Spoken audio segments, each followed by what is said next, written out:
കഴിഞ്ഞ വർഷം സെപ്റ്റംബറിൽ സിറിയയും ഇറാനെയും ഒരുപോലെ ഞെട്ടിച്ചുകൊണ്ടാണ് ഇസ്രയേൽ പ്രതിരോധ സേന ഇറാന്റെ സൈനിക താവളം തകർത്തത്. ഇറാൻ പിന്തുണയിൽ സിറിയയിൽ നിർമ്മിച്ച മിസൈൽ പ്ലാന്റ് സർജിക്കൽ സ്ട്രൈക്കിലൂടെയാണ് ഇസ്രയേൽ സൈന്യം തകർത്തത്. ഭൂമിക്കടിയിലെ മിസൈൽ കേന്ദ്രത്തിൽ നടന്ന സൈനിക ഓപ്പറേഷന്റെ കൂടുതൽ ദൃശ്യങ്ങളും വിവരങ്ങളും ഇസ്രയേൽ പുറത്തുവിട്ടു.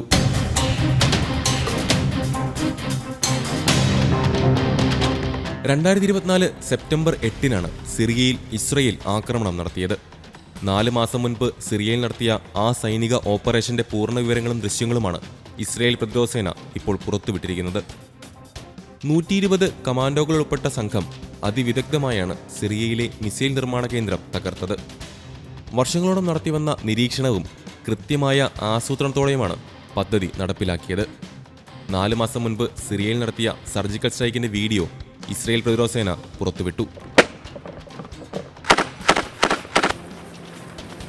പശ്ചിമ സിറിയയിലെ മസ്യാഫ് മേഖലയ്ക്ക് സമീപമാണ് മിസൈൽ നിർമ്മാണ കേന്ദ്രം സ്ഥിതി ചെയ്തിരുന്നത്. സിറിയൻ പ്രതിരോധ സേന ശക്തമായി നിലയുറപ്പിച്ചിരുന്ന മേഖല കൂടിയായിരുന്നു ഇത്. വർഷങ്ങളുടെ നിരന്തര നിരീക്ഷണവും ആസൂത്രണത്തിനും ഒടുവിലാണ് ഓപ്പറേഷൻ മിനി വേസ് ഇസ്രയേൽ നടപ്പാക്കിയത്.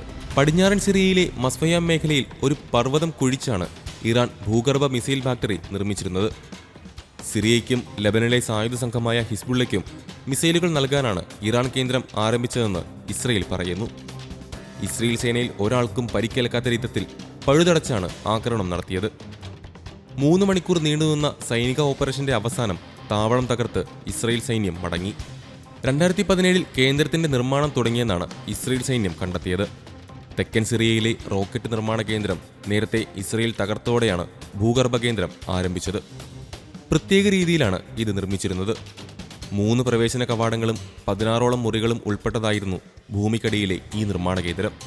നിർമ്മാണ സാമഗ്രികൾ, പൂർത്തിയാക്കിയ മിസൈലുകൾ, ലോജിസ്റ്റിക്സ്, ഓഫീസ് ആവശ്യങ്ങൾ എന്നിവയ്ക്കാണ് ഓരോ പ്രവേശന കവാടങ്ങൾ സജ്ജമാക്കിയത്. ഓരോ വർഷവും 300 വരെ മിസൈലുകൾ ഇതുവഴി നിർമ്മിക്കാൻ സാധിക്കുമെന്നാണ് ഇസ്രയേൽ പ്രതിരോധ സേന കണക്കുകൂട്ടിയിരുന്നത്.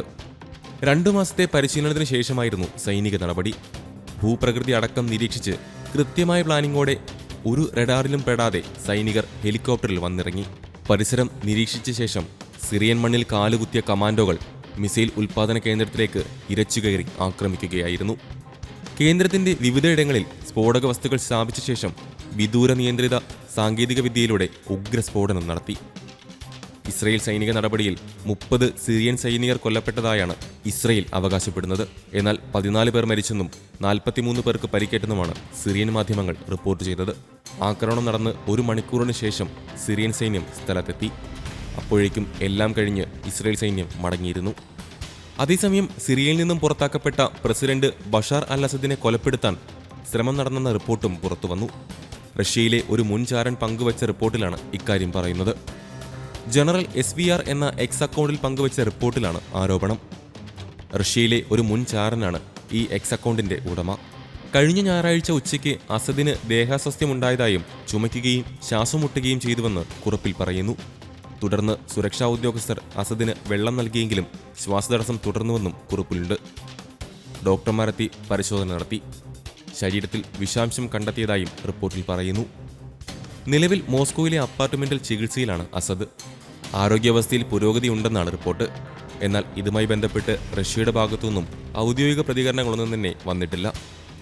വിമതർ സിറിയ പിടിച്ചടക്കിയതോടെ ഡിസംബർ 8-നാണ് അസദ് റഷ്യയിൽ അഭയം പ്രാപിച്ചത്. പ്രസിഡന്റ് വ്ളാഡിമിർ പുടിന്റെ തീരുമാനപ്രകാരം അസദിന് റഷ്യ അഭയം നൽകുകയായിരുന്നു.